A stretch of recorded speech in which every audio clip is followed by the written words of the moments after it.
আসসালামু আলাইকুম, সবাই কেমন আছেন? নতুন একটি ভিডিও নিয়ে হাজির হয়ে গেলাম। আশা করছি ভালো লাগবে। অবশ্যই ভিডিওটা শেষ পর্যন্ত দেখবেন। নতুন বছর শুরু হয়েছে, সেই সাথে কিন্তু ঠান্ডার পরিমাণটা অনেক বেড়ে গেছে। আর ছেলের যেহেতু স্কুল খোলা, তো ওকে তো এই ঠান্ডার ভিতরে স্কুলে যেতেই হবে। একদম জ্যাকেট, তারপর হচ্ছে টুপি পরিয়ে প্যাকেট করে তারপর হচ্ছে ওকে স্কুলে পাঠাচ্ছি।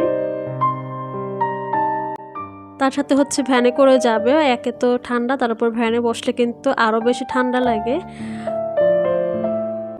আয়নকে যেহেতু একদম ভোরবেলা স্কুলে যেতে হয় 8টার দিকে, তো তখন কিন্তু আয়াত বুড়ি ঘুম থেকে উঠেও না, এর জন্য কিন্তু বেড একদম অগোছালো হয়ে থাকে। তো ছেলেকে স্কুলে দিয়ে রেডি করে তারপর হচ্ছে এখন এই যে আয়াত বুড়ি উঠেছে, বেডশিট গুছিয়ে নিলাম, মানে বেডটা একটু গুছিয়ে নিলাম। অবশ্য এখন কিন্তু শীতের সময় বেডের উপরে কিন্তু দেখেন কম্বলের একটা পাহাড় হয়েছে, মানে 2 থেকে 3টা কম্বল হচ্ছে এখানে ভাঁজ করা, দেন হচ্ছে বালিশ।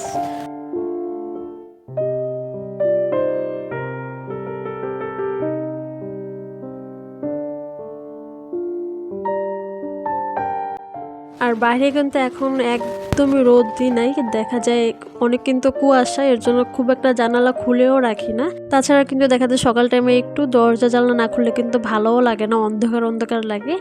আর এদিকে এই যে আয়াত বুড়িকে হচ্ছে একদম সোয়েটার পরিয়ে পড়তে চাচ্ছিল না, অনেক জোর করে হচ্ছে তাকে সোয়েটার মোজা এগুলো পরাতে হয়। মানে ওদের মনে হয় শীতই লাগে না, বাচ্চাদের এরকম একটা অবস্থা। আমার যে পরিমাণে শীত লাগছে, দেখেন হুডি পরে বসে আছে, একদম মোটা টাইপের একটা হুডি। তারপরে মনে হচ্ছে শীতে মনে হয় কম্বলের ভিতরে বসে থাকি কাজ কাম বাদ দিয়ে, এরকমের একটা অবস্থা। তো রুমটা হচ্ছে হালকা পাতলা একটু গুছিয়ে নিচ্ছিলাম, যেহেতু সকালবেলা ঘুম থেকে ওঠার পর কাজও থাকে, তো একদম অগোছালো হয়ে থাকে। এর জন্য ছেলেকে বিদায় দিয়ে আগে হচ্ছে রুমটা একটু গুছগাছ করে তারপর হচ্ছে সকালে নাস্তা করবো। এখনও সকালে নাস্তা করিনি, মানে বাকি সবাই মোটামুটি করেছে, শুধু আমি বাকি আছে, আয়াত বুড়ি বাকি আছে। আমাদের 2জন মা মেয়ের নাস্তা এখন হচ্ছে করব। তো এই টেবিলের এই সাইডটা, মানে ক্যাবিনেটের এই সাইডটা হচ্ছে একটু গুছিয়ে নিচ্ছিলাম, রেগুলার ইউজের যে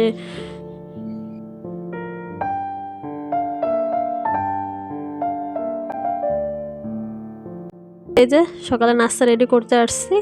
ছেলেকেও হচ্ছে পরোটা আর হচ্ছে চা বানিয়ে দিয়েছি, সেটা খেয়ে হচ্ছে স্কুলে গেছে। অবশ্য ওর দাদি হচ্ছে স্কুলে নিয়ে গেছে। আর এখন হচ্ছে আমার নাস্তাটা রেডি করে নিচ্ছিলাম।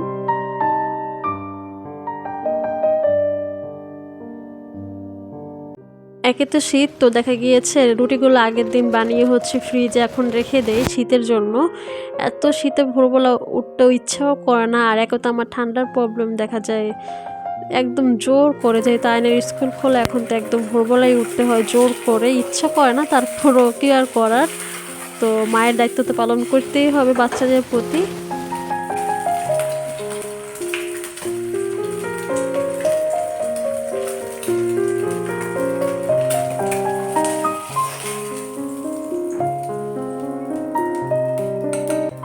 তো এখানে পরোটা নিয়েছি, সাথে হচ্ছে মুরগির ডিম ভেজে নিয়েছি। আর হচ্ছে আজকে একটু কফি খাবো, অনেক দিন পরে সকাল টাইমে হচ্ছে কফি খাওয়া হয় না। তো সবার জন্য হচ্ছে রং চা খেয়েছে, রং চা বানিয়েছিলাম, তা আমি ভাবলাম একটু কফি বানিয়ে খাই। এই দুধটা খেতে বেশ ভালোই লাগে। তো যেহেতু কফি বানিয়ে খাবো, তো ফার্স্ট অফ অল একটু গরম করে নিচ্ছি, নাহলে কিন্তু দুধটা গরম না করলেও হয়। আর এদিকে চুলার সাইডটা একটু নোংরা হয়েছে, সাথে সাথেই হচ্ছে একটু পরিষ্কার করে নিচ্ছি, যাতে খুব বেশি নোংরা না হয়ে যায়।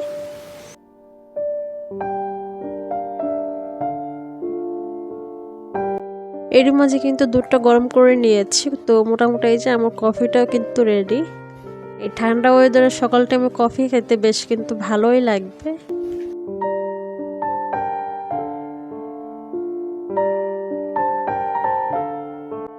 আয়ন যেহেতু একদম মর্নিংয়ে স্কুলে চলে যায়, তো ও এত ভোরে নাস্তা করে যাও, তখন কিন্তু আমাদের ইচ্ছেও করে না। এর জন্য শুধু ও, তারপর হচ্ছে আমার শাশুড়ি মা, তারা 2জনে নাস্তা শেষ করে স্কুলে চলে গেছে। এখন হচ্ছে নিরিবিলি বসে আমার নাস্তাটা আমি কমপ্লিট করছি। আর কফিটা খেতে এত পরিমাণে মজা হয়েছিল, একটু ফমি টাইপের হয়েছিল, এর জন্য খেতে আরও বেশি মজা হয়েছিল। আর ওই যে দেখেন, সে হচ্ছে খাটের উপর একদমই বসে থাকতে চায় না, সে হচ্ছে ফ্লোরে নেমে যাবে। দেখেন ফ্লোরে একে তো ঠান্ডা, মোজা পরা। আর ওই যে দেখেন, সে হচ্ছে খাটের উপর একদমই বসে থাকতে চায় না, সে হচ্ছে ফ্লোরে নেমে যাবে। দেখেন ফ্লোরে একে তো ঠান্ডা, মোজা পরিয়ে দিয়েছে, তারপর অনেক বেশি কিন্তু ঠান্ডা, বাট সে হচ্ছে নিচে নামবে একাই। ওর চাওয়ার ধরন দেখে মানে অনেকেই বলে অনেকেই লক্ষ্মী টেরা, মানে একটু সাইডে হচ্ছে উপরের দিক তাকাবে, মাঝে মাঝে হচ্ছে দেখা যায়। আজকে আর মাছ তরকারি এগুলো কিছুই রান্না করতে ইচ্ছা করছিল না এই ওয়েদারে। তো ভাবলাম হচ্ছে যেহেতু ফ্রিজে সবজি ছিল, তো সবজি দিয়ে হচ্ছে সবজি খিচুড়ি রান্না করব। আর খিচুড়িটা হচ্ছে ভাতের চালটা দিয়ে হচ্ছে রান্না করব। এখানে হচ্ছে এই যে ফুলকপি, তারপর হচ্ছে গাজর ছিল, টমেটো, দেন হচ্ছে এই যে অন্য কফি, তো সব সবজি আমি হচ্ছে অল্প অল্প করে কেটে তারপর হচ্ছে সবজি দিয়ে হচ্ছে খিচুড়িটা রান্না করব। আমাদের বাসাতে মনে হয় আমি হচ্ছে খিচুড়িটা পছন্দ করি, আয়নার আব্বু না, আমার শাশুড়িও না, কিংবা হচ্ছে আমার ছেলে একদম খিচুড়িটা খেতে চায় না। ওকে একদম জোর করে যদি চিকেন হয় তাহলে হচ্ছে জোর করে একটু খেতে চায়, না হলে খিচুড়িটা একদমই পছন্দ করে না। আমার যেহেতু পছন্দ, এর জন্য দেখা যায় মাঝে মাঝে হচ্ছে আমি একটু রান্না করে থাকি। তো গ্রামে আসার পরে মনে হয় যে ফার্স্ট টাইম হচ্ছে আমি খিচুড়ি রান্না করছি, না হলে দেখা যায় সপ্তাহে একবার, ঢাকা বসে একবার হলেও সপ্তাহে একদিন রান্না করতাম। বাট এখানে যেহেতু লোকজন একে তো কম, এর জন্য রান্নাও করি না। তো আজকে যেহেতু বাইরে ঠান্ডা ছিল, এই ভাবলাম একটু সবজি খিচুড়ি করে ফেলি ঝটপট করে।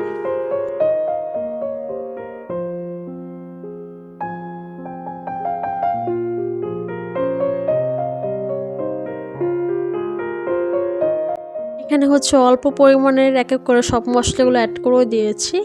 মশলাটা একটু কষানো হলে এখন হচ্ছে চাল ডালগুলো ধুয়ে রেখেছিলাম ওগুলো অ্যাড করে দিচ্ছি। সাথে এই যে সবজিগুলো রেখেছি সবজিগুলো অ্যাড করে দিচ্ছি। সবজিগুলো দেখেন কালারটা কিন্তু বেশ ভালো লাগছে। এর সাথে হচ্ছে একটু গ্রিন কালার সবজি দিলে কিন্তু আরও বেশি কালারফুল হতো, দেখতে কিন্তু বেশ ভালো লাগতো। তো যাই হোক, এখন হচ্ছে এই যে চাল, তারপর হচ্ছে ডাল, সব সবজি এখন হচ্ছে ভালো করে একটু ভেজে এখন পরিমাণ মতো হচ্ছে পানিটা অ্যাড করে দিচ্ছি, যেহেতু খুব বেশি শুকনোও হবে না এবং খুব বেশি নরমও হবে না খিচুড়িটা। তো পানির পরিমাণটা মোটামুটি দিয়েছি। তো সব কিছু মিক্স করে এখন হচ্ছে ঢাকনা দিয়ে ঢেকে বাকি রান্নাটা করে নিব।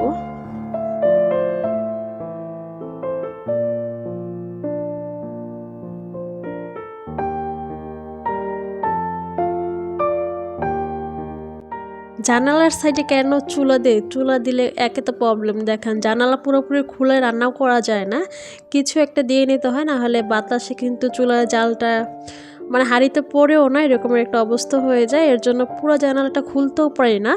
আর খুললেও দেখা যায় সাইডে বোর্ড টাইপের কিছু একটা দিয়ে নিতে হয়, আড়াল করে নিতে হয়, তারপর হচ্ছে রান্নাটা কমপ্লিট করতে হয়।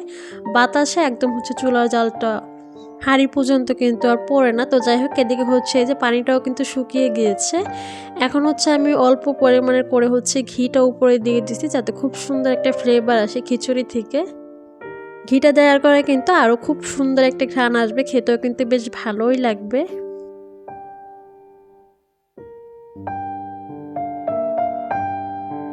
আজকের খিচুড়িটা যেহেতু একদম সিম্পলি রেখেছি, কোনো মাংসও করিনি কিংবা কোনো ভর্তা টাইপের কিছুই করিনি, তো সাথে হচ্ছে আমি এখানে ডিম ভেজে নিচ্ছিলাম বেশি পরিমাণে হচ্ছে পেঁয়াজ মরিচ অ্যাড করে।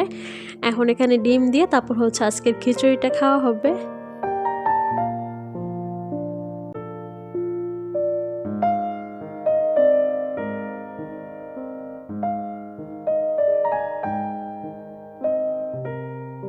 এখানে প্রায় আমি 4টা ডিম একবারই হচ্ছে অ্যাড করে দিয়েছিলাম। এখন হচ্ছে আমি ছোট ছোট পিস পিস করে তারপর হচ্ছে কেটে নিলাম। তো ভাজা হয়ে গিয়েছে, এখন হচ্ছে গরম গরম হচ্ছে আমি সার্ভ করে নিচ্ছিলাম। তো ছেলে যেহেতু খিচুড়িটা খুব একটা পছন্দ করে না, এর জন্য হচ্ছে আমি একই প্লেটে নিয়ে নিচ্ছি, যাতে ওকেও খাইয়ে দিতে পারি আর আমিও একই সাথে খেয়ে নিতে পারি।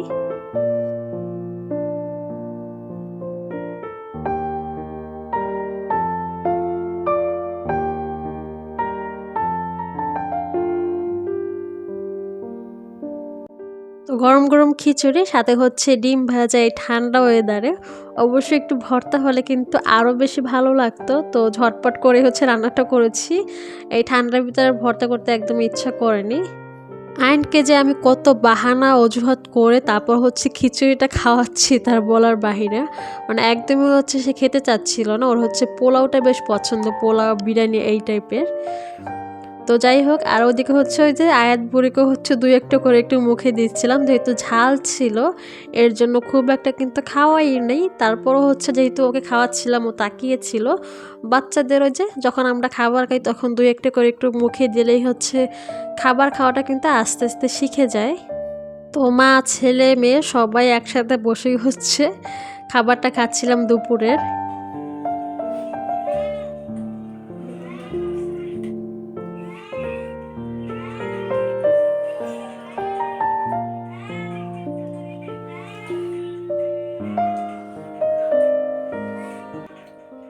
এদিকে দেখেন পাকনা বইটা হচ্ছে একটু মুখে দিয়েছে, এরপর সে আর খাবে না। যখন খাবে না মানে এরকমের মাথা ঝুলাতে থাকে, মানে সে আর ওই খাবারটা মুখে নেবে না। দেখেন কি পাকনামি শুরু করে দিয়েছে।